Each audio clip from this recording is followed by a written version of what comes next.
I need to know if it's drums or flats, because that's a really big, important question for me. It's drums every time. Like what? Okay. All right. Yeah, Fair. but you can't clean a drum with one. Oh, I've seen you try hard. You can't get a good, satisfying bite from a flat. Yes, you can. There's absolutely. I've seen a few folks who attempt different strategies on a flat. And yeah, you know why a drum is better? Because you don't need to have a fucking strategy for it. But you don't have to like. I mean, I'm surprised you don't only exclusively eat flats based off how much you like strategy. And yank it out. I want my wings like I want Fire Emblem. Damn it. So yeah, sure. I mean, you put the whole flat in your mouth, and then like you use your teeth to like scrape everything in the middle. It's not. But then you're still left with crap on the side. No, that's a bad. It's a bad way. It's not. It's not. I don't know where you're getting wings from. Are you saying that you like drums better or not, Johnny? Because I'm drums. I enjoy both pieces. You probably eat boneless. All right. Anyway, no, fuck boneless wings. Yeah. I like boneless wings. They shouldn't be allowed to call them boneless wings. They're not boneless wings. No, they're not. They're boneless wings with a Z at the end. They're not wings. That's how you know. They're nuggets. They're nuggets that went to fucking liberal arts art school. That's what they are. I hear a lot of people in the Amazich house like nuggets. So I don't know why Johnny's anti-nug. No, I'm saying be what you are. Nugs, don't not say, hugs. oh, you're not getting some boneless wings. You're not eating wing. You're eating a chunk of chicken meat. It's not a wing. I love chunks of chicken just because you throw some hot sauce on it. I love breakfast cereal. Exactly. Thank you. It's not only hot sauce; it's also garlic parm. That's another conversation. But drums is the obvious. All right, answer. so we're pro drums. But if you have to eat a flat, it sounds like Chase is a Neanderthal and is supposed to whole thing in his mouth. But yeah, I know like the technique where you like smash it down and. Well, that's one technique. I don't do that. You like that. Yeah, it cleans it. Do you we've Not established fully, that though. drums are better than flats? We know that much. But if you're eating the flat, do you take the smaller bone out and then get the rest of it off, or you just put the whole thing in? And try I never take it apart, and I don't have any problem cleaning it. I don't know who these people are that are so wing challenged that they can't. I mean, I'll eat chicken wing. flats all day if I have to. Yeah. Like, I'm gonna eat anything. Sure. I mean, I'm not going to turn down a flat. I have had many times though where the bone in the flat is broken, one of the bones. That's just risky. A recipe for disaster. That would never happen with a drum. Drums would never do that to you. Chat's saying a good point here. You can take the bones out, and then you just got you got a big old slab of meat, which is great. Now, one final question before we get into the show here. We've established drums. We established we can't eat flats. We don't really like boneless. I like boneless. Do you dip your wings in a sauce outside of the sauce that's on it? It depends. I'm a ranch man. I like blue cheese. Nothing. Not a damn thing. I'll alternate. Like I'll have one plain, one with some dressing on it. Because usually when I make wings myself, I want to taste the sauce that I'm putting on there. I don't want it diluted. Johnny wants the sauce. Give this man the sauce. I made wings for the first time in my air fryer a couple weeks ago, and that was the move. That was quite good. I've moved past the wings, and I've been focusing a lot on thighs. And yep. Okay. Yep. There's the episode title. Okay, I'm just gonna write that one down. All right. So, we've established that you're listening to the Casual Hour podcast, ostensibly about video games, but mostly about drums and flats. I'm Bobby Pease, the host. Joining me, as always, the gamer on the go, Chase Kinnicky, and alongside him, the 80s goth rocker, Johnny Amazich. Welcome, everybody. You're going to call me the Elden Lord. I guess I should. I'm the heir to the heir, and you're the Elden Lord. We've got a huge show tonight. We're so happy that you all are here. I need a haircut so badly. You do need a haircut. I didn't want to say it, but you need a haircut really badly. We've got a ton of stuff to cover tonight. And so here's a little preview. If you can stick around, you're going to have some Triangle Strategy update from Chase. We're going to talk about that Mario Kart DLC that dropped. A little game called Relayer. We might give you a hot little taste of that game. We've got This Means Warp, Far Changing Tides, Tunic, and some Elden Ring to round it all out. On top of all that, a lot of news, including Switch folders where you can keep all this stuff. So Stick around. We got a big show, and to kick all that off, Chase, what you been playing? You mentioned Triangle Strategy, and I have been playing that. I'll keep it short because I've been playing it for a while. I'm on chapter 15 of I think 20. I think that game has 20 chapters. I'm getting there. Yeah. I still have all the same complaints and enjoyment that I did when I've talked about this game before. I think it's dialogue heavy, too heavy, and I also don't like the way it gets compounded by having a bunch of spots on the map that open up where it goes, oh, here you need to watch this cutscene over here, and then you need to go watch this cutscene over here, and then you need to do this thing that's kind of like a cutscene, but it's a cutscene you have to watch before you can get to the next set, which will also have a number of things on it that will then get you to an exploration phase that will then get you to another set of all that stuff where then you can finally do some combat. I like the game's combat generally, and I just wish I could do it more often. And the game just refuses to let me play it by acting more like a visual novel, which is fine. I like visual novel games, but that's not what I'm signed up for with Triangle Strategy, and that's not what they gave me. Strategy is in the goddamn name. Yeah, that's more of a triangle. I wish I could do a strategy. More of that. Yeah. If you had to guess, could you summarize like how far off you would be? I'm 1/4 of the way to the end. Okay. 15 out of 20. What do you want from me? I've put about, I would say 20, 25-ish hours, and I'm also playing a decent amount of the grindy kind of mock battles. Not because I love the mock battles, just, hey, it's a chance that I can go in and do some combat, even though I also know it's just delaying the inevitable of further cutscenes that I'm going to have to watch and not actually progressing the story. But overall, I'm still enjoying a lot of what's there. I kind of like the story, even though there's just too much of it. And I've gotten some later game characters, some side characters that I think are really cool.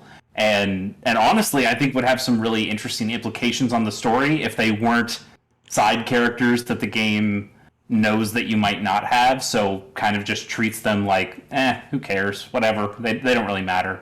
And so they never come up in the main story. They'll just have some kind of side stuff that you can see occasionally. And this guy's like, oh yeah, hey, you know what? I used to be on that Saintly Seven group that's giving you so much trouble. And it's like, wow, maybe you could put in a good word for me. And they're like, nope, I'm not relevant to the story, so fuck you. And now I also just recruited a woman who's like, yeah, I used to be a general for the army that you're fighting. Like, well, then you could tell us all sorts of stuff about how they battle, about their political system. And she's like, nope, I'm just an old granny, and I fight with my fists. Hell yeah. Okay. Cool. I guess. She's really cool. She is really cool, but she doesn't do anything to the story, and it pisses me off.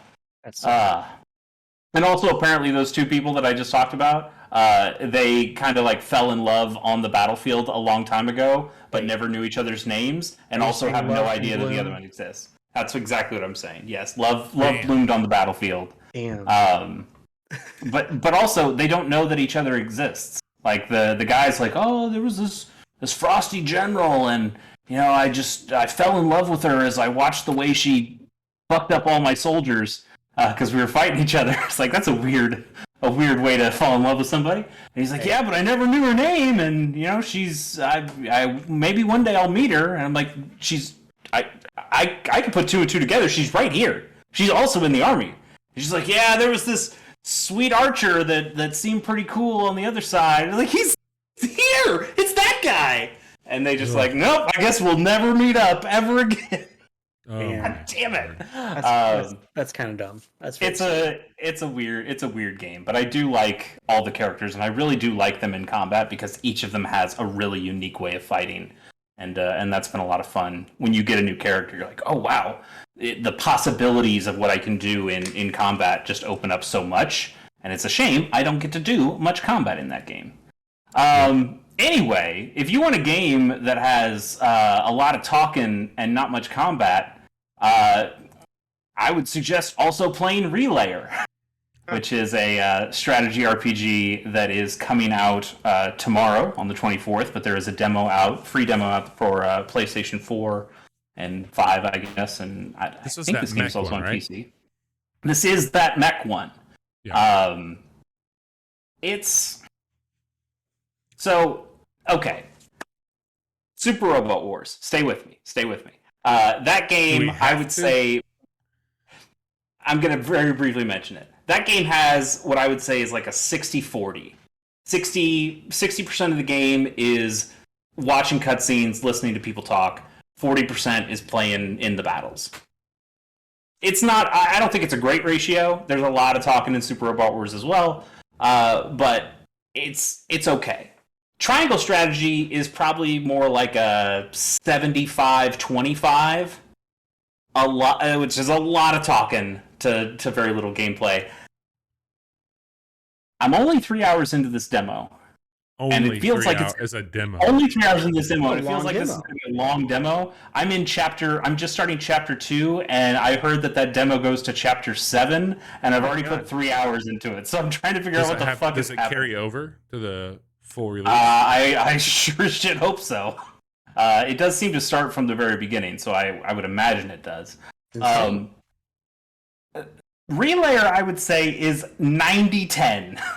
And again, this is just these first 3 hours. We're in a pretty early part of the game. I mean, the beginning of the game. So they want to throw a bunch of story stuff at you, which I get. You have to meet a bunch of characters. But it is, I am not kidding. It's fucking 90-10. Do you battles are so short. A visual novel versus No, because there's not even choose your own adventure stuff. It's not like, oh, I'm picking story elements and it could go in one of these directions. No, it's just listening to everyone fucking talk, and it's so much talking. The voice acting is better than Triangle Strategy. Not by a lot, but by a little bit. It's just so goddamn much. And it does have visual novel style controls where you can hit a button and it'll go faster. But I think at one point, if you go to the fastest, I don't know if the game was kind of glitching out on me or if this is actually the feature of the game. But if you go to the fastest, it felt like it was just cutting off dialogue and just starting to kind of skip the ends of the dialogue as characters are talking. Woof. And it's like, that's a terrible way of doing things. That's not what I want at all. It is baffling how much they're talking. And then you get to the actual combat, which is fine.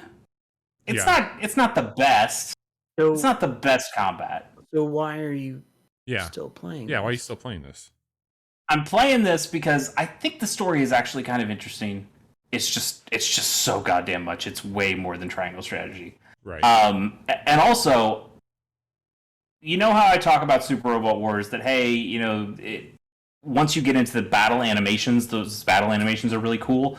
This game is also doing that, but at a different level that is also really cool.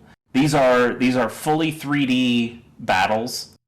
When you go into the actual fight and you go to that battle animation, sure, there will be different animations, even for the same move. So, like, I'll just go in and do a regular attack, and my girl rushes in with her giant two-handed sword and slashes that guy up a couple times. Like, okay, that's pretty cool. And then I go and I fight with her again, and she does a different crazy sword slash. And I'm doing the same move, and that is really cool. That's not something you see very often with games like Super Robot Wars or like a Pokemon. It's always just the same animation. Fire Emblem kind of does that sometimes, especially when here's like a regular attack, and then here's your regular attack when you know it'll kill the enemy. Maybe you'll get like an extra little flourish on that. But this game seems to have a lot more varied animations when you're doing the battling, and that stuff's really cool. I think the robots are really cool. Whoever made this game really likes Gundam and just couldn't get the Gundam license, because there are definitely things in here is like, oh, you couldn't call them new types, so you had to call them Star Children, but they function exactly the same as new types. Interesting. Like this robot that you made. How many robots are in it? I have no idea. I imagine quite a few. Do you think it's like the same level as like a Super Robot Wars, or is it streamed? I mean, it's got to be trimmed down from that. I bet it doesn't have that high of a cast. But it also has each turn. Like how many on each side when you're fighting? These early battles, they're really small. The first battle you fight is just 1-on-1, and then it's like a 2-on-2. And the highest I've gotten so far, which again still feels pretty early, and I can control the other characters, but I'm not getting experience for them, so they haven't officially joined my team yet. But I got to like a 4-on-6 was the highest I got to, which is to control your entire team, or is it just like one? Or you do control your entire team. It doesn't function like Super Robot Wars or Fire Emblem. It's actually closer to Triangle Strategy, where the characters have a speed stat, and that functions where they go in the turn order. So if you kill somebody before their turn comes up, it'll skip their turn, obviously. Is it like HP, MP? Like what are the things you're managing for each one?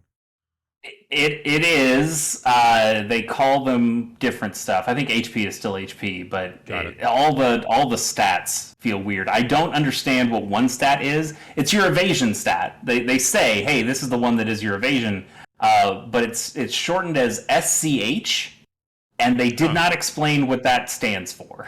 Like, what is that shortened version? And I am still trying to figure out what the fuck does that mean.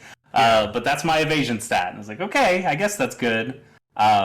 They've got, every character has like a magic, it's kind of like Pokemon in that they have like physical attack and special attack. They've got these G weapons, which sounds a lot like Gundam to me. But like that's your magic special attack stuff. And you can choose weapons that specifically go off that magic stat instead of your physical stat. And that's kind of cool because some characters naturally have higher stats in one than the other, so you choose that. Characters can get some pretty different weapons that alters their range of their moves. And I kind of like the way it does, where it does its combat, where you can do a lot of counterattacks. Triangle Strategy has like a couple of counterattacks that only specific characters can get. Fire Emblem, as long as you have the same range as one of the characters that's hitting you, you can attack back. This one is a little bit more limiting, that you can only counter if you have the exact same range as the person who's attacking you. So it gives you a little bit more. I feel like it gives you a little bit more strategy on, okay, I can attack this one because I know I'm going to be safe. And then I can attack with this person that would counterattack me, but I can defeat them before they attack. So it's okay. I kind of want to see more of it. Are you going to buy it? It's definitely... Well, I'm not going to buy it anytime soon, because I'm already playing 2 of these games right now. I'm still playing Super Robot Wars 30, which is still going to take me forever, because I play that game only a couple missions at a time, and that thing's going to take 130 hours or something to play all of it like I want to. And then I'm also playing Triangle Strategy, which, like I said, I'm only 3/4 of the way through. But once I finish Triangle Strategy and feel like, okay, I can pick up another one of these games, maybe Relayer will be that game. We'll see. And who knows, maybe by that time it'll be a little cheaper. Nice. I doubt it, but it might be. What's the release date on that? Tomorrow, right? 25th? 24th? Mm-hmm. So outside of strategy games, Chase, what else have you been playing? Well, the last game I've been playing is also a lot of strategy, and it's called Mario Kart 8. Game of skill. Everybody knows it's a game of skill. I've been playing that Mario Kart 8 Deluxe DLC, that first pack of tracks that came out. So they're releasing how many? 8 new cups? 10 at a time. 8 tracks at a time, but there's 8 new courses. 8 new cups. 8 new cups. Okay. So I played the first 2 cups. Those are the first ones that are out.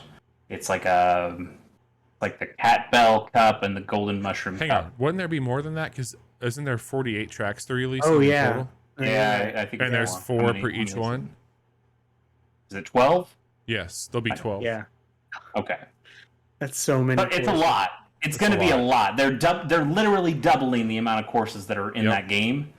but also it's what 3-4 years later since Mario Kart 8 Deluxe came out, which is it's insane that that this game is getting so much DLC at this late in the game. I love it though. I'm all for it. And these first 8 tracks I think are really solid additions. They're pulling from most of them. 7 of the 8 are pulled from old tracks. There is I believe one new one. That Ninja one I think is brand new, which I think is really cool. It's got a lot of different layers, levels that you can race up and down, and you can kind of weave your way through, meet up with people, take a different way, I don't feel like any way is faster than the other. It's not like Yoshi Valley where there is one good way to go and everybody else is getting screwed. But for the most part, they're pulling from old tracks, and some of those old tracks are not that old. They're pulling from the iOS game Mario Kart Tour, which is a game I don't want to play at all because of the microtransactions, because of having to play it on a phone. That's just not the way I want to play Mario Kart. But the tracks seem like they're pretty good. They pulled 2 tracks for this first pack. One of them is a Paris theme track, which I like a lot. It goes the same direction for 2 laps, and then the third lap they actually send you on the same track backwards, which is I think a really neat feature. And then there's also a Tokyo track that just I think has a lot of cool things going for it, and a lot of really nice elements. Sure. It's very cool visually.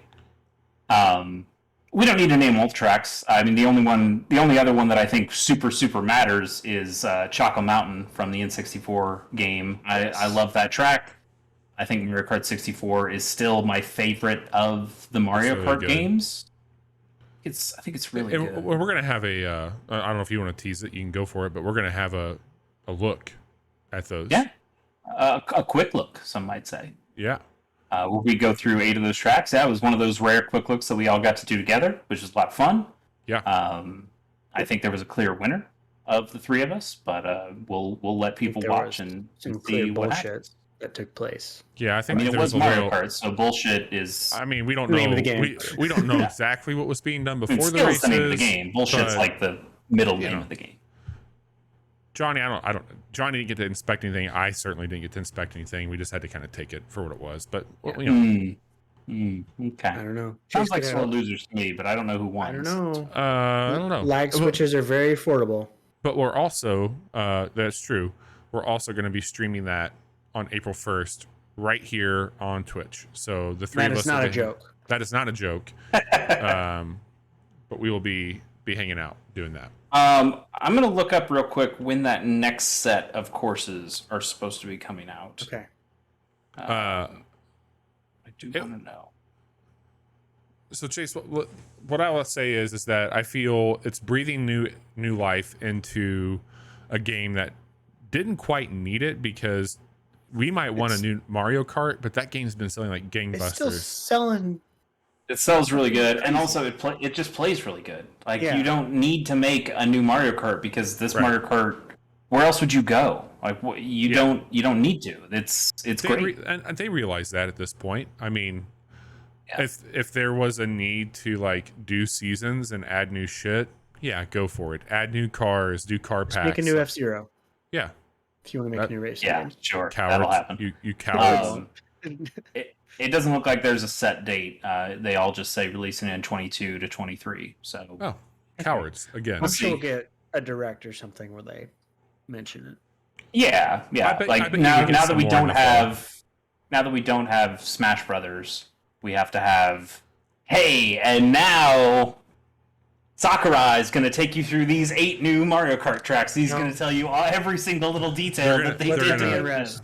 They're going to have you. There's going to be a racing track at the monastery from Fire Emblem 3 Houses. Man, could you imagine? That'd be cool. Could you imagine if they actually just said, you know what, fuck this, we're gonna show off a bunch of new tracks with a bunch of new franchises to really shift this back into or shift not back into, but shift this to a Smash Kart kind of thing. There's already a Zelda course and an Animal Crossing course in there. They could Splatoon characters. I don't think this is a Splatoon course, but I would not be surprised if they sprinkle in a couple new courses along the way, and with Splatoon coming out, perfect timing. Yeah, I actually really like this cadence of what they have, or maybe cadence is the wrong word. I like the variety that they have here of the 7 old tracks and 1 brand new track. Yep. And if they do that, another 7 to 11 times, depending on how many cups there are. I think that'll be really cool. Yeah. Agreed. Chase, anything else you want to talk about?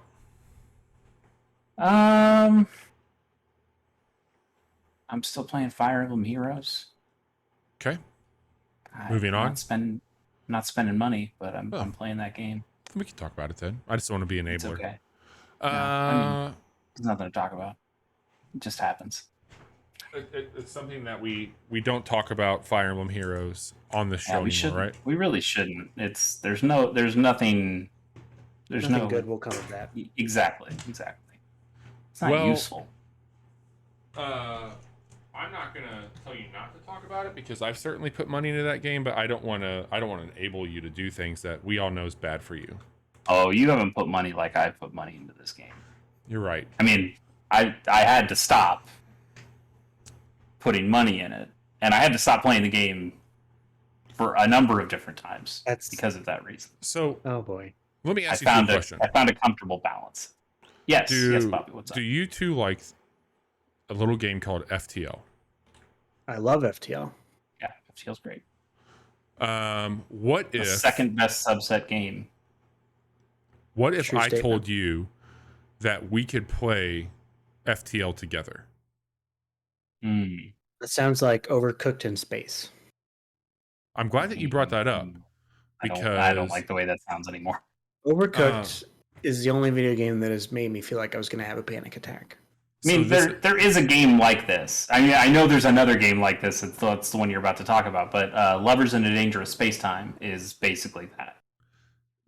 I can see some definite correlation here, and it's not, from what I can tell, it's not nearly as chaotic as what Overcooked is. But I think it's hard nowadays not to point to that game when you have a cooperative game like this. Sure. So this is called This Means Warp. It just hit early access.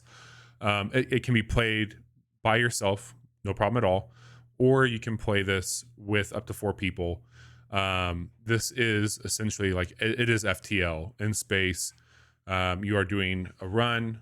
You have the cross cut of the ship, and you're managing systems. But there's some really cool upgrades that you can do. So as you are making your way through the universe, you are going to be getting new loot that you can use to upgrade modules. You can get Defender Shield. So let's say that you've got something that is a repair kit that makes these repair kits. Well, that can be damaged in a battle to where then you're fucked, right? So you can put that Defender Shield up over your repair kits, over your oxygen, whatever you want to do. You can also get upgrades for the cooldown timers of the weapons. You can upgrade the weapons that you're using. So you're really building the ship out with your friends. And then everybody gets a say-so on voting on how you would handle situations. So if you want to go into battle, if you want to keep it from being hostile, at least trying to, you can do that. And in between battles, you're actually moving and navigating your ship through a grid. And there will be the things that you would come to expect in 2022 from a roguelike game. So you can roll into battle. You can go in and have chances that you might get. I really like this game. I hope like hell that we can all play it together on stream, because I think it would be an absolute blast to play through a game like this. Because we all have a fondness for FTL. I know that we all like these rogue-like games. I don't think that Overcooked would be doing us any favors, but this is one where we already hate each other. I don't hate each other. I don't think we need to do that. But if it was a situation where it's hey, we're in battle, I'm going to be running back, repairing everything on the ship and making sure that you two have ammunition. I don't know how we would do it, but I've picked up some squad mates, and as you get squad mates, they have different stats.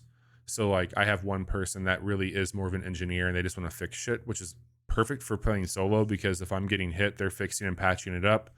But yeah, that was my big question, is like the way it shows off that it is a multiplayer, or it's made to be co-op. My wonder was like, how does it play when you're trying to play solo? Does it feel like you're missing something, or are you still having a good time knowing that you're not playing in co-op? I would have to say that the chaos that you would get just from like a group dynamic would be like, I know how we are, like I know our dynamic is a friend group, and I think that would be a ton of fun. Like it's doable and it's very serviceable if you wanted to play it by yourself. I'm having a good time with it, but the entire time I'm just like, man, I really would like to play this with Chase and Johnny.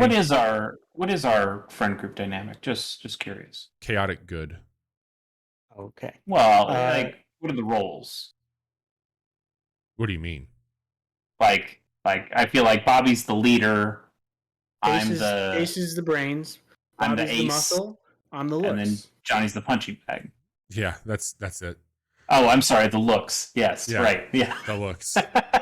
Have you done online co-op, Bobby? No, I don't want to do that. I don't want to play it that way. Does the game even have that?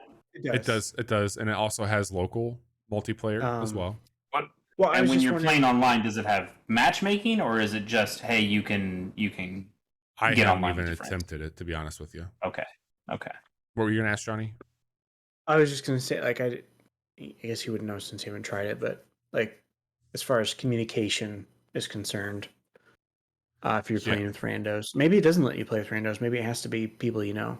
So the game's $20 in early access. My thought is that we could use Parsec, and since it does local co-op, I could load it up for all of us, and then you can just control the game how you want to from your end, and we could try it that way, so nobody has to buy it. That's my hope. Yeah, we can give that.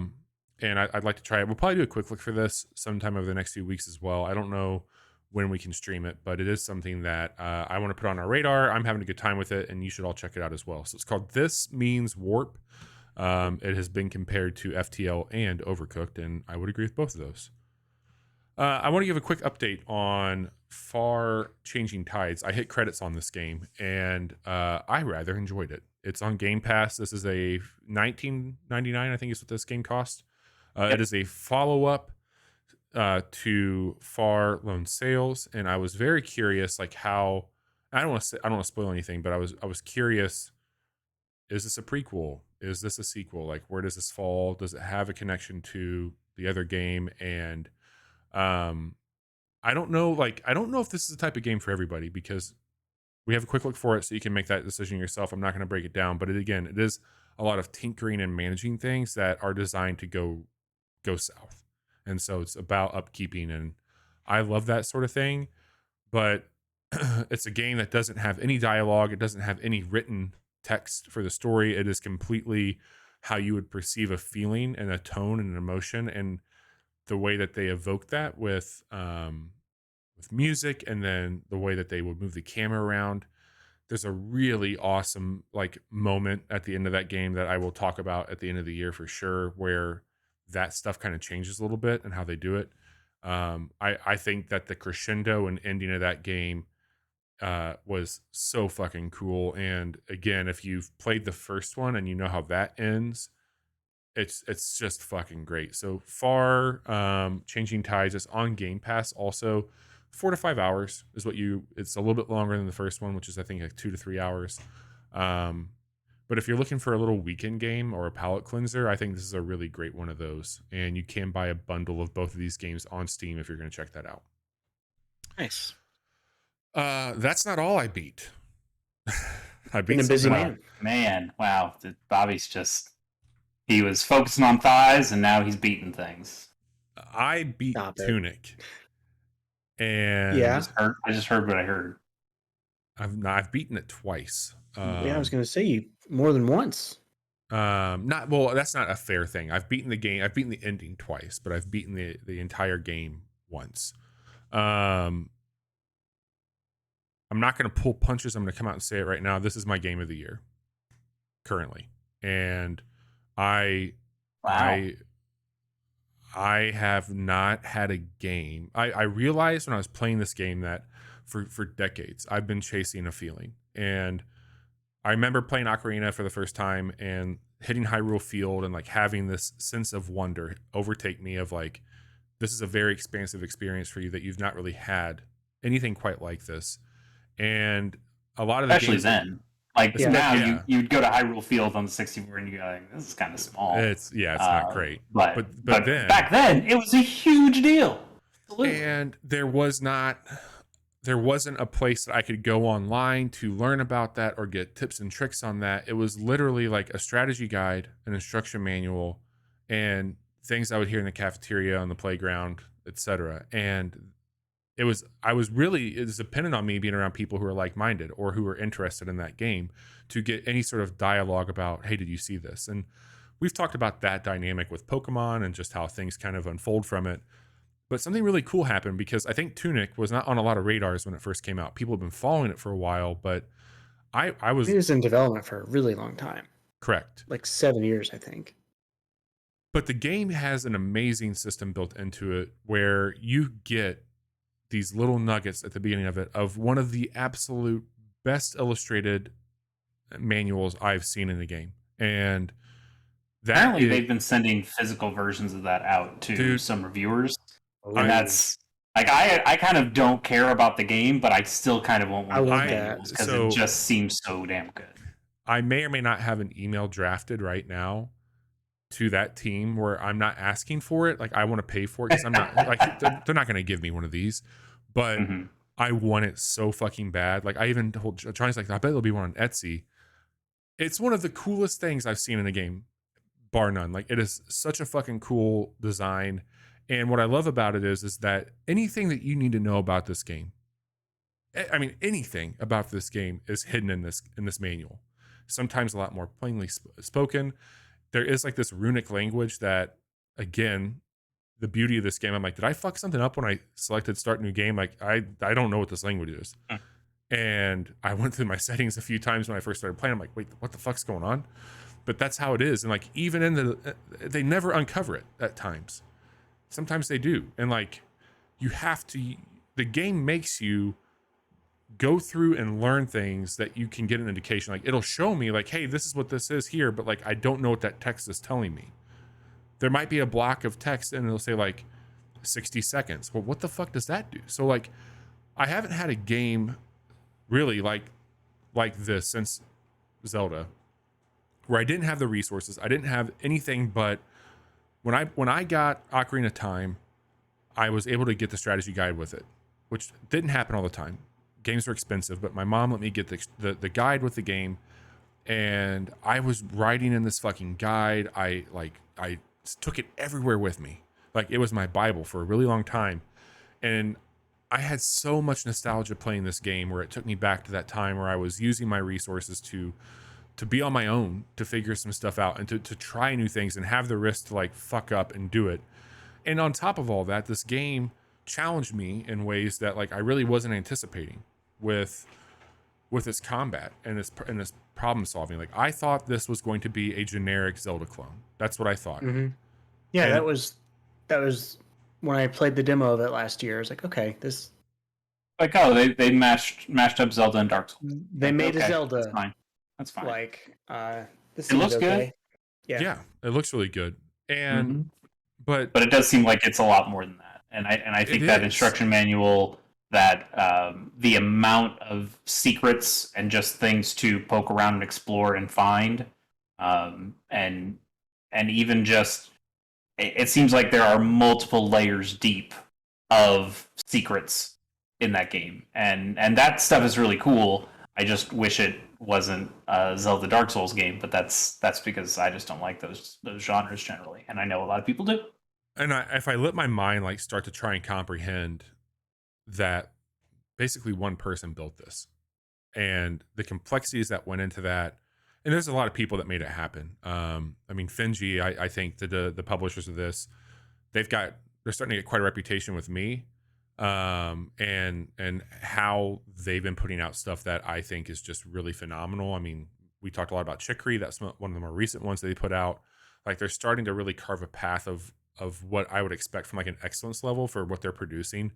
And this is like the music, you mentioned the look of it, but just how the game doesn't even try to hide anything. Like I mentioned the guide, but there's paths at the very beginning of the game that you can figure out to go places that you're not supposed to be able to go to till much later in the game. And it's not like Breath of the Wild where it's like, hey, you can go fight Ganon as soon as you start it. Like, you can't really do that. But the way that this is all interconnected, like the entire overworld's a puzzle in itself. And the way that they've designed it is so fucking cool. I haven't had a high like this from a game where it just kind of like worked its way through me. Like I don't care about achievements, but I chased them, and I'm two achievements away from completely completing this game. And I feel like I'm going to. It hasn't been out that long either. No, like you are really mainlining this thing. I couldn't stop, and like I didn't want it to end, but I couldn't stop playing it because the other piece of this is like I did not want to be playing this game in an age where the internet figured it out and the internet spoiled it. Like because I went to Reddit for it, and a lot of it was just some like cool fan art and stuff, which I really appreciated. But there's people on Reddit right now that are literally just trying to decipher the alphabet of this game. Yeah, I mean there's a certain zeitgeist that you want to be a part of. Right. Some people have compared this to Fez, and I think that makes a little sense.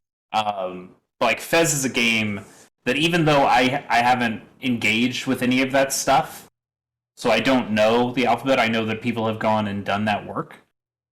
Even though I haven't done that, the problem is if I ever started Fez and was interested of like, oh, what's that mean?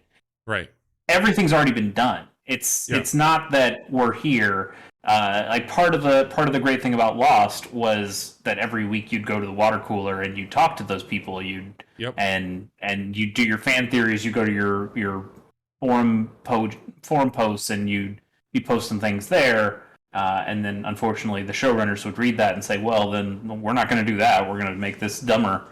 So you guys can be wrong. I was like, I don't know. I guess, But there is something about being in the middle of that while it's happening that is really cool that you don't get afterward. Like it's a different experience.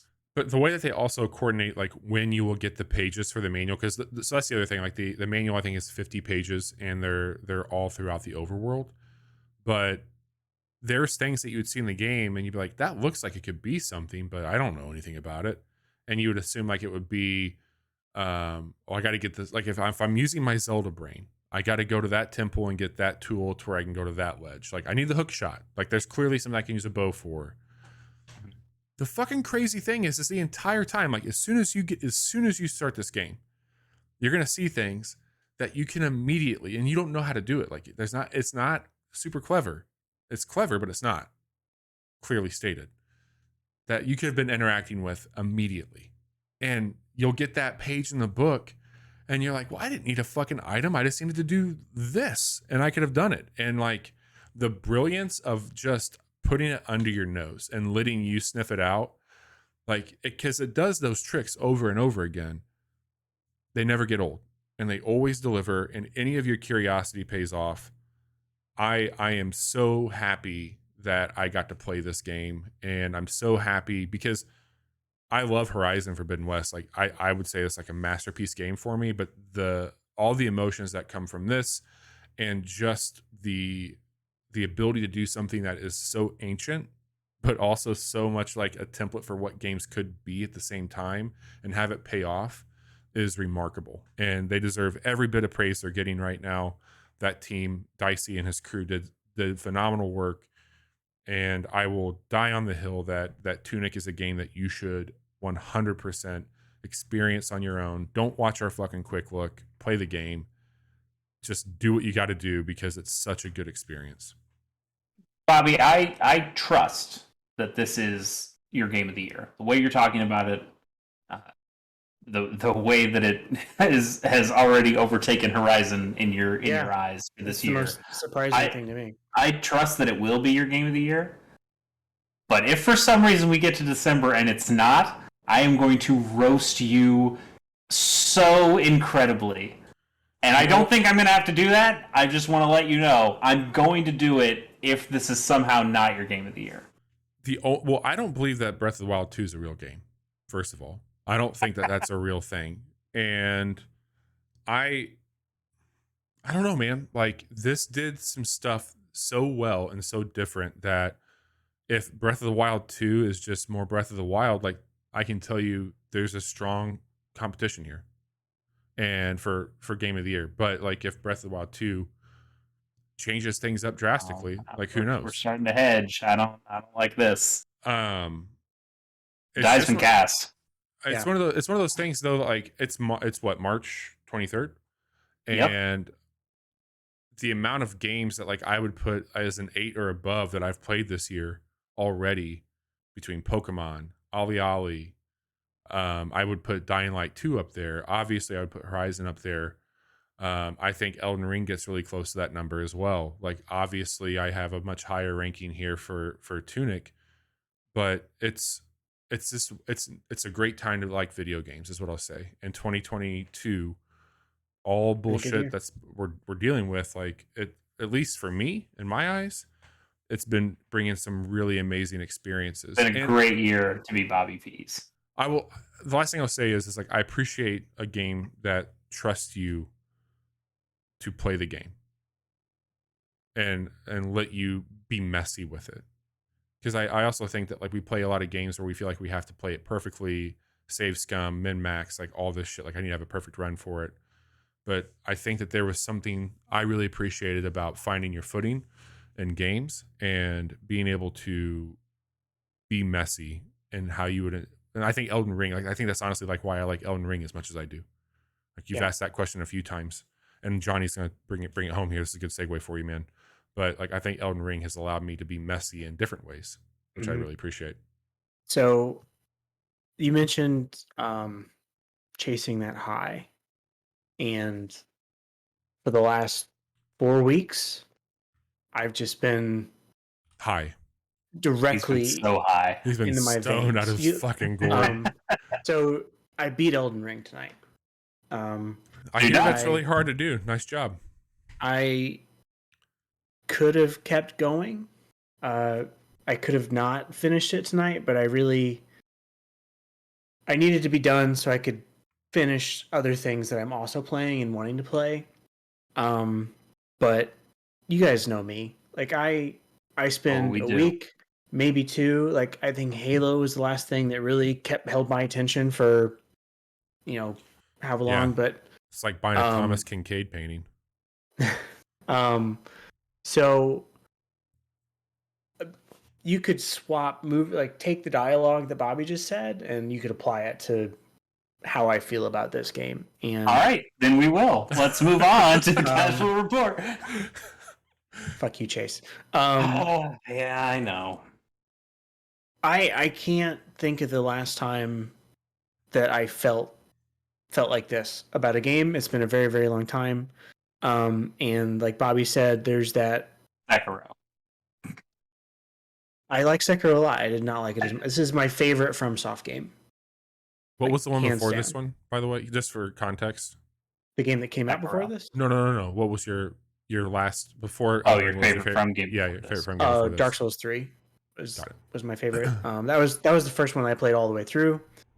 And it's just I'm astounded by how much I like this game. I'm astounded by how so much of the best content in this game could just be easily missed if you weren't paying close enough attention. And I think it speaks to their confidence in their own abilities and their confidence in their fan base to go out looking for those secrets. Because by this, like, Tunic is its own unique thing.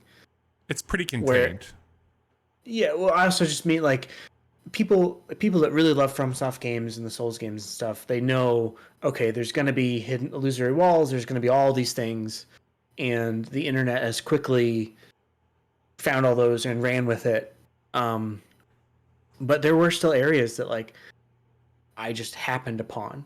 There were so many moments that happened organically during my time with this game that just completely, like, I could have just missed. And I don't know. And not everything is so well known that you know when people are fucking with you. Like it's still vast enough that when people leave the bloodstains or whatever they're called in this game on the ground that say, dog, fake wall ahead or whatever the fuck. Yeah. I'm still hitting that wall.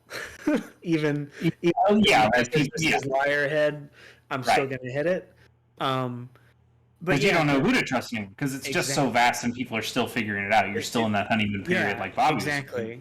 And it's I don't remember the last time that I put 85 hours into the save according to my save file, and I played basically nothing else since this game has come out. I played Horizon once, which I'm going to be going back to, but it's just I feel like I've talked a lot about this game already, so I don't know how much more. Let me ask you, I just want to ask a question on that because it's the last time you ever get to talk about it, so you better use it now. Game of the year, and this is my game of the year. It's gonna be. We're all just announcing what our games of the year are. It's gonna be very difficult for it's triangle strategy. Yeah, it's absolutely not. I could maybe see Ragnarok overtaking it just because of how much I love that first game. The dadness of it. And it is the best Thor movie. If Breath of the Wild 2 comes out this year, we'll see. But this is up there for me with Ocarina, with Breath of the Wild, with Final Fantasy VII. This is one of the best games I've ever played. I'm already thinking about New Game Plus. I almost started New Game Plus because it lets you choose to do that if you wish at the end of the credits. But some other things I want to finish up, some items I want to collect before I start a new save with that same character. The final boss fight, I was trying to solo it with my mimic summon, and I kept getting really, really close, and it was getting later and later, and I was like, okay, fuck it. So I summoned somebody to come help me, and I was able to get through that final boss fight. It was not as frustrating, I think, as friend of the show Jason said it was. I actually really loved both phases of that fight. I thought they were both really awesome. They were very, very challenging. Definitely some of the toughest fights in the game. But I had regular NPCs, regular non-boss characters that I had a more difficult time with than. So he's not as hard as what Jason was making him out to be. It probably depends on your build. I switched to a Dex Arcane build because I was using double katanas. Yeah, that dealt a lot of bleed damage. Chase has received a lot of bleed damage tonight. Yeah. Guys, I don't know. I thought about writing about this game because I love it so much, and I know I'm going to talk about it a lot at the end of the year. For sure. But today I cleaned up some of the bosses that I wanted to get through, some of the optional ones, and then after I made dinner, I came back to my office, I sat down in my chair, and I was like, okay, let's do this. And I was Johnny, no boss is optional. So Johnny, are you going to sneak in Tunic next, or are you going to finish up Horizon next? Are you going to play a good game? Yeah, I'm going to play Horizon. And we're just waiting on that recommendation of a good game for me. I think what I'm going to do is probably make Tunic my lunchtime game. Because I'll usually, during my break, I will usually play a game or read a book. So I'll probably play Tunic during my break, and then Horizon I'll play in the evenings. And I don't know where in relation to the story I am at as far as completing it is concerned in Horizon. And I also know there's a ton of side stuff that I haven't seen. So that's where I'm at. I'm kind of sad that it's over. But me too. Yeah, I had that same feeling I had when I was getting to the end of Lord of the Rings for the first time, where I was like, man, this has been such an incredible journey, and I know I'm only a few pages away from finishing it. I didn't play last night intentionally because I didn't want it to be over yet. So you gotta let it go, Mr. Frodo. Isn't that a line? That's not a line. It's That's the general gist. Drop the ring. There it is. Elden Ring. It is. That's what it is. Drop the ring. Yeah. So I'm happy for you, Johnny. That's awesome. It's always great to have a game that grips you like that. Let's get into the news. Yeah. Time for the casual report. Chase. Yes. You want to tell me about these folders that you put on your Switch? Oh, I want to tell you about some goddamn folders. Now, the Switch has been out for over 5 years now. Yeah. And, that whole time. Yep. Like, do you think they've been working on cracking the code to make it like Chase? Just last week, this is a regular thing I see on the Switch subreddit.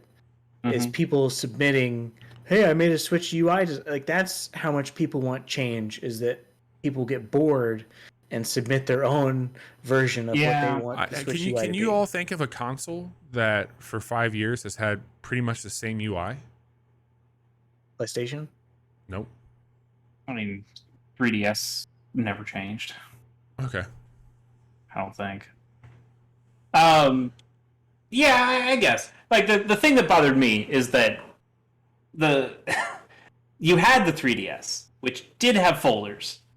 What do you do? Like, people liked the folders on 3DS. You knew that, Nintendo. Folders are good. Folders are good. I get why you don't have them immediately. You didn't have a ton of games. Sure. Like, when there aren't that many games, you don't need folders. I get it. But, like, people are buying a lot of fucking games on their Switch. It should be easier than having, what is it, like the first 13 titles or whatever? What is it? I can count this real quick. 1, 2, 3, 4, 5, 6, 7, 8, 9, 10, 11, 12. 12. You get 12 games on your home screen, and then you get to go to all software. And those are just the games that you played the most recently, or if you have something that's a cartridge in the slot, it'll pop that one up when you first start the system. Yeah. It sucks that this thing didn't have folders. I get why Bobby hated this console. But now he has to love it because folders are here. They're called groups in the Switch now. Okay. But you can go to groups. I don't love the way they're handled because they don't show up on your home screen like those 12 do. You have to go to the all software section, and then you can go to groups. But it's still better than nothing. That's the Nintendo way. Anyway, I spent a lot of time. I'm here to say my game of the year is making fucking groups on Nintendo Switch. I've made 8 groups. Hang on. For anybody who's new to the show, anybody who's tuning into the podcast, how much shame did you feel moving all those games that you've bought that you've not turned on once into folders? Yeah. Do you have a folder that's named Shame? Yeah, I have a folder called Yet to Play. That's a nice way of. You're being too nice to yourself. Here's the thing. It doesn't even have all the games that I haven't played on it. It's just all the games that I think I might play. Oh, Chase. So what's the one that you're definitely not going to play? Is it just called Dustbin? Well, you don't have. Here's the beauty: you don't have to put every single thing into a group. And in fact, I think one of the coolest features of this that wasn't on the 3DS is you can put the same game in multiple groups. So that's been useful. So I've got a strategy group that has Triangle Strategy. It's got my SD Gundam games. It's got Super Robot Wars games, Banner Saga, SteamWorld Heist, that kind of stuff. Fire Emblem. But then I also have. Was that Bobby? You gonna make a group now? Yeah. But then I also have like a first-party Nintendo group, and that has all the Fire Emblem games in it as well. Even though those would also go under strategy. I also have a Pokemon folder that has all the Pokemon games I have, but also all the Pokemon-like games I have, like Digimon or Monster Hunter Stories. Or Monster, what was that called? Monster Sanctuary. God, that game was good. Monster Sanctuary was good. The folder, I think What? Monster Sanctuary? Yeah. Yeah, I did. I love that game. Nice. I think the most important folder, though, is roguelikes. It's a big one. Switch has all these fucking roguelikes on it, so I had to make a group just for that, because there's a bunch. I have a retro one here in the corner that's got all the Nintendo Switch Online stuff, but then also things like the Sega Genesis Classics collection, and then some of the ports that they've done. That Blizzard arcade collection's in here. Windjammers, the Castlevania Advance collection. I think this is great. It's not implemented as perfectly as I'd want it to be. But again, it's a feature I've wanted for a long time. It makes things a lot easier to find. Yeah. Because before, you only had a few options. You could sort your all software list into like most recently played, or alphabetically, or I think you might be able to put time spent. Yeah. Yep. Maybe. But like they were pretty limiting options, and they weren't always the most helpful stuff. By playtime, longest first, shortest first, by title, by publisher. Oh, that's kind of nice. So there are a couple things, but it's so much nicer to be able to say, I want to put these games together because I'll then know exactly where they are, and that it's a great feature. It's a great feature. They also added like some extra Bluetooth stuff in there, or like some kind of extra functionality for Bluetooth to make it work a little bit better. Huh. Very cool. Yeah, there's some stuff. Folders on the All right. So we got folders on the Switch. That's not the worst thing that's happened in the news this past week, is it? Not. No, it's not by a damn sight. God, this is so gross. So I wish we had a photo that we could show. This is just because you have to see it to believe it. This is a crime against God and humanity. Sins so and Xbox I can probably pull up one. Let me get a photo while you're talking. Yeah, could you just like share your screen, Bobby, real quick, and then get that photo? Sonic the Hedgehog 2, the movie, is coming out soon, and Xbox announced this competition to win a Sonic 2 Xbox Series S custom console and controllers. Sounds great. Sounds great. Yeah, they're red and blue controllers, like Sonic and his shoes. That's red great. And blue and covered in fur. Oh, and hang on, what? It's a nightmare. It's like I had a physical reaction when I saw this yesterday. It feels like somebody mocked up in Photoshop just to make people feel bad. Yeah, but it's real. How did this get Chase? You work in advertising. I do. How the fuck did this? Who pitched this, and why weren't they immediately punched in the jaw once they suggested it? It's probably because of what we're doing right now. It's getting talk value. Yeah. People are going to hate these things so much, they're going to talk about it. I hate that. I know. I hate it so much. I'm being manipulated. You absolutely are. Did you do this, Chase? I did not do this. I wish I had this bad of an idea. This is so bad. It's so like Bobby, any luck on getting a photo of this thing for the stream to see? Oh, okay. We'll keep talking about it then. Chase, you mentioned earlier, and this happens to me too. When I'm playing my games, my palms get sweaty. Of course, and these week, and I can't think of anything grosser than having. There they are. Oh, look at those beauties. Wet controllers in my hand. Like within a week, those controllers are just going to be the most matted down, gross, with bits of food and skin flakes and all sorts of garbage is going to be in there. Not me. I'm going to shave mine.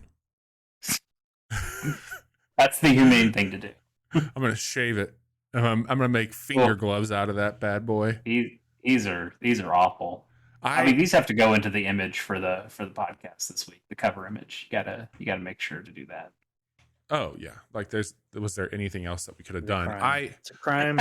I hope that they think about their sins and deeds. Yeah, it's. You know what? I want one on my shelf. I don't want to use it. I don't want to touch it. Sure, I'd take one. Here's the worst thing though. They're Xbox controllers. If this was a Switch Pro controller, I'd probably buy it. That controller's garbage. I'm not saying it's a good controller. It's just a controller I'd use, unlike an Xbox Series X and S controller. You can use an Xbox controller with your Switch. Why? Why would you do that? Because it's got a better D-pad. Anyway. No thanks. I'm going to put this one in the cursed bin. Yep. Speaking of curses, yes. Who's looking? I should have fucking skipped this show. Who wants to break some new curses and a new Witcher game? Hell Bobby, yeah. you remember The Witcher 3? Remember when that came out and the DLC came out and it was really, really good? I don't. I remember we tried to talk about it, but there was some asshole that wouldn't stop talking about some JRPG. Yeah. Oh, man. If we could only talk about Tokyo Mirage Session Sharp FE. I mean... Yeah. I put it in a folder. I put it in... See, on my first party Nintendo, I have Animal Crossing. Like, that makes sense. I've got Mario Kart 8. That makes sense. And then, did I put Mario Odyssey in there? No. God, no. I put in Tokyo Mirage Session Sharp FE. All right, we're moving on. Because that's the best first party Nintendo game, baby. So this game, Johnny, the Switcher, this is being, in my opinion, being teased to not focus on... So they came out today, and someone from CD Projekt Red said it is a Lynx because it showed a medallion, but you couldn't quite tell what it was. Yeah. So it's not a wolf. The thought is it's going to be focused on a new Witcher. Going to be on the Atari Lynx. Oh, yes. That's a bold decision. Yes. They're trying to revive that console. Yeah, so they also... Like, hey, the Switch got folders 5 years later. Mario Kart got new DLC 4 years later, 5 years later. We can make a game on an old-ass console. Why not? I didn't want to put it here, but just yesterday, an Easter egg that took 7 years for The Witcher 3 came to be. So we can talk about that if you want to. That's okay. Okay. Yeah. Didn't I hear like the guy who was the director on the Gwent game is leading this one or doing something on this? That's correct. So it's just going to be cards, all cards. All cards. Cool. It's a Witcher strategy game. Cards. Yeah, they're ditching their Red Engine and moving over to Unreal Engine 5. They have a partnership with Epic, but they emphasize that will have no bearing on where you'll be able to purchase the game. They have no plans for that, so take that however you want. I don't really trust their plans anymore. Yeah, Cyberpunk. They also promised no crunch. We'll see how true that is because there was like most of the game industry stories of crunch happening with Cyberpunk. And how is Cyberpunk these days? Better than it was. I mean, I'm not playing it, but it works. I downloaded it after they had that big patch, that 1.5 patch, and it refused to recognize my controller no matter what I did, so I uninstalled it. Right, that's right. I'm going to keep waiting. Yeah, that game's fine. It's fine. I have not uninstalled it yet, but I have not played it anymore. Yeah, I'm looking forward to this. We'll see what it is. It's probably going to be 4 or 5 years before this game actually comes to market. So yeah, it'll be a while. Yeah. Dragalia Lost. I was not familiar with whatsoever. The original. Gotcha. But apparently, not true. This was the Nintendo mobile. This was the Nintendo mobile game that came out in September 2018, and it is shutting down. So the main campaign is scheduled to reach its conclusion. Hope you're happy, Chase. In July of this year, in the final climactic edition of its long-running story. After the main campaign is concluded, service for the game itself will come to a close at a later date. So maybe next year, a couple years after that. Maybe. Maybe they'll just let it sit there until it can no longer function with whatever version of iOS is the most current one. Yeah. I never put any time into this, but it did have some great art, and I know the writing was good. I know 8.4 was working on this for its whole lifespan, so it would have had some good localization for sure. I know that it had a crossover with Fire Emblem Heroes at one point, and some Fire Emblem characters got in there as well, which was the only time I really considered trying it out. But it had from what I remember, it had kind of a different feel to it. That it was, it wasn't so much a strategy thing; it was more of like an action RPG that you played, and it seemed kind of cool. That's just not what I was looking for out of an iOS game, and I think it was relatively popular. I know some artists that I follow kept talking about it, but it wasn't popular enough. Well, it certainly didn't have the name recognition that you'd get with something like a Super Mario Run or a Mario Kart Tour or a Fire Emblem Heroes, because it was a whole brand new mobile game. I think generally Nintendo's mobile games are still doing quite well. I know Fire Emblem is still doing quite well for them, but it does make me wonder if they're going to change their strategy at all. The newest game was that Pikmin game, and I have not heard basically anybody talk about it since it came out. So I wonder. Forgot they even did that. I think I don't think it will be long for this. But here's the thing: it's like, is that a case of nobody's playing this, or just nobody we know is playing this, and yet there are like 50 billion people playing? Is this like the Roblox or the Fortnite that it's just like, oh well, we don't really know that arena, and yet it is super popular? It has 4.7 stars with 16,000 ratings.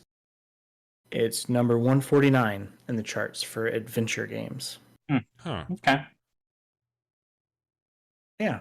Speaking of Fortnite, they started raising money for Ukraine, and in just 3 days, they raised $50 million, which is more than most countries have been able to contribute, and there's still several days left on this campaign. So that's pretty cool. I think they said they're taking all of their profits that they make, right? Yeah, something like that for this 13-day period or 2-week period. All its Fortnite proceeds from March 20th, 2022 through April 3rd to humanitarian relief for people affected by the war in Ukraine. It is great that they're using all this money, that they've collected all this money for this cause. It's also a little scary that they're able to do this. That if they weren't doing this, is that just how much fucking money is Fortnite making? Oh, like, is that just like 50 million in their, like, they can afford to say, yeah, we'll take 2 weeks and just give to a random charity because we don't need it. There is something scary about this much money being able to be swayed in this way. Like, if Epic can just say, like, we're all here for Ukraine, we're supporting Ukraine, this is a good cause, but, and I'm not saying Epic would do this, but somebody could just say, we're going to give all this money to Russia if we wanted to, and then it'd be very different. But they have the power to have this much money to give to basically anything they want to. It just seems scary that a company is able to have that much money. I have to imagine that a lot of people are also knowing this the same way that Itch and Humble have had those bundles.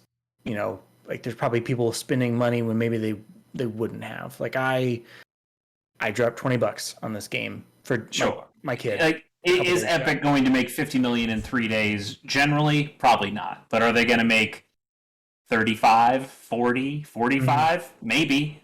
Like that. Yeah. That's maybe what they generally make. So hey, you get a couple extra mil for Ukraine. Can afford to hemorrhage money on the Epic Game Store. Absolutely. Multiple years now. So they're doing fine with all the licensing and stuff they get from UE5. They're able to just buy Bandcamp. Mm-hmm. They're able to just buy harmonics. Like, that's capitalism, baby. Oh yeah, a little scary. And this is the most we've talked about Fortnite. Probably. I think this is the most on this podcast.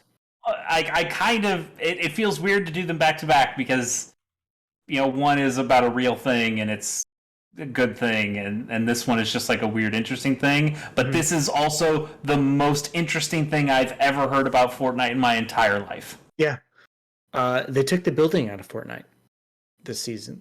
Crazy. Which was Chase's the thing. You just made PUBG. Yeah, you made cartoonish PUBG. You made PUBG with Spider-Man. You took the one unique thing out of your game. Your game that is basically just copying everybody else's games. You took the one unique thing out. Well, they said, "What's everybody playing?" Oh, Elden Ring. Can you build on that? No. Oh, okay. Well, then people will like our game now. Yeah, there you go. Because you know what? I got news for you. A lot of maidenless people playing Fortnite. That's true. That's very true. But they are still tarnished, oddly enough. Johnny, what Dark Souls boss do you want to be able to play as in Fortnite next season? Ooh. Godric. No. And his dragon arm. The ancestral beast. I want to be that. Sure. It's a big old deer. Well, fuck you. You get to play. You have to play as Doctor Strange. Everybody has to play as Doctor Strange. The law. Yeah, that's weird. My son was playing this morning, and he was like, "Dad, there's no building in Fortnite now for the season." Finally made it good, son. It's like, yeah, hey, I had fun with him. Sure, and the building I just think this is fascinating because it's such a core feature of Fortnite, and it's been such a core feature for this full time. This is not a permanent thing. It seems like a story based thing. There's some weird story group in Fortnite that doesn't like building, and I guess they've taken over at this point. So I'm sure at the end of this season, that makes perfect sense. The Dragon Quest builders will come back into power, and building will come back to the land. I don't know. That's a good video game, Dragon Quest. Yeah, it is. It is a good video game. I just think that's fascinating. Also, if you need to build, if you just need to build, apparently like ranked matches or like some specific matches in Fortnite still has the building. It's just if you play general ass Fortnite, it won't have the building for this season at the very least. Breaking news before we get into this last story. Inscription has won Game of the Year at GDC. Oh, nice. Yep. That's great. Yep. I would like to play more of that game once I have a Steam Deck. Yeah. And Casey's mod just launched on that too. Oh yeah. You know what that does? Yeah. It lets you just play the card game forever, right? Okay. Casey's version is the Act 1? Yes. Okay. Yep. So that's just that first card game. Great. Yeah, and bringing it home here, saw this on Twitter today from a GDC presentation that Xbox gave about Game Pass, which I was like, okay, that seems good. So subscribers play 40% more games after joining. Games on average see 8.3 times lift in players. Day one launches see 3.5 lift in players for large publishers. Indies see 15 times. Subscribers spend 50% more than non-subscribers on games, and indies saw triple-digit revenue growth if they were featured on a Game Pass. So very cool. I know that seems a little murky at times. I kind of want to dig into some of those numbers. When you say play 40% more games, is it the amount of games or is it the amount of time on games? The indie stuff, is that revenue growth versus an Xbox indie that isn't on Game Pass, or is it an indie that is available in other places and not just Xbox? Because what I hear is that indie games go to die on Xbox, and that unless you're on Game Pass, nobody sees you. Whereas something like the Switch or even the PlayStation, those consoles are much friendlier to indie games, or their communities are much more friendly to indie games because they've been conditioned to want those kinds of games on those consoles. Well, they don't buy on the Switch because they're you're paying $40 for the indie that would normally be $15 elsewhere. Yeah, we do have a quick look of Webbed coming up. And that game is, because it came out last year on PC, it's $10 on Steam, where it's $20 on consoles. That's Xbox and Switch and PlayStation everywhere. Yeah. But so you are certainly getting taxed for some of those things. But independent developers have seen triple-digit growth for their pay-to-play titles when comparing the prior of the launch of Game Pass. So Okay. I still imagine those. Yeah. If Microsoft is putting out these numbers, I assume it's here's what they do on Xbox without Game Pass, and here's what they do on Xbox with Game Pass, which makes sense. It just doesn't give you the full picture. Sure. Regardless, Game Pass is doing quite well, and people are really enjoying it. I still have. We talked about it maybe a few months ago, but I still think there is something potentially scary about Game Pass, where it's not so much that it's a monopoly, but I think it has the opportunity to change the way people play games and make games, and might change the kinds of games that we get, and maybe that's not always a good thing. But at the moment, it's true what they say. It's the best deal in gaming. Like, if you have an Xbox, or honestly at this point, even if you have just a PC, you're almost doing yourself a disservice by not having Game Pass, because you're just the amount of stuff you have access to with Game Pass is my ridiculous. Game of the Year is currently launched on Game Pass. It's true. And I think that they just announced also, I'll throw it in here because you mentioned the Steam Deck earlier, you can now do the you don't have to install Windows to enjoy Game Pass on the Steam Deck. There's like the cloud, some cloud stuff. Yeah, it's on the web browser that you can use on it. So that's really cool. And that's how I've played it on my phone and my iPad for the entirety of it, because you can't have it natively on there either, and it works great. So that's good news. Once I get that Steam Deck, I'm really interested to play around with some stuff, and Game Pass is one of those things that I'm interested in checking out. Hell yeah. Well, Johnny, thanks for taking us to the news. Let's hop over to credits and wrap up the show here.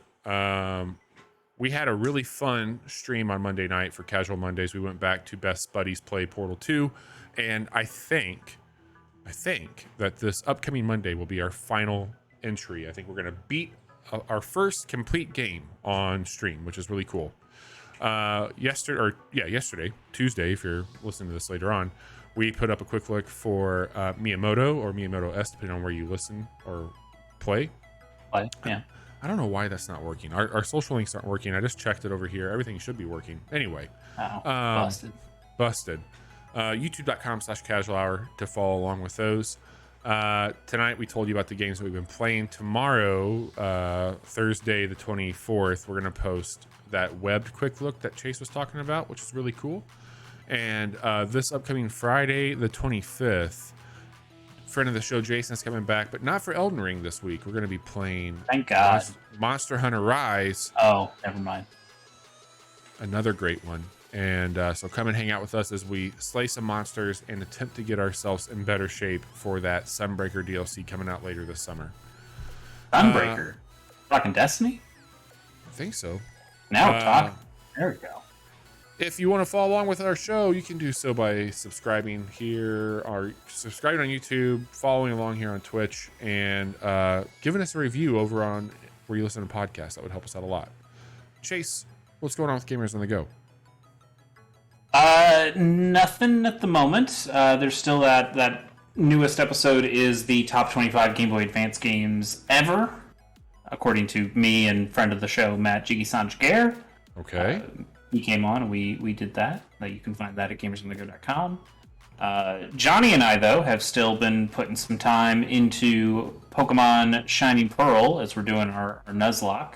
We're also nearing the end of that. We got our 7th gym badge, and I think we're on the road to getting our 8th. And then it'll just be an Elite Four for us to take on after that. So that's been pretty exciting. There's a new episode of that that'll go up this Saturday. So check that out at ChasyK Plays on Twitter, ChasyK, or youtube.com/ChasyK Plays, I think.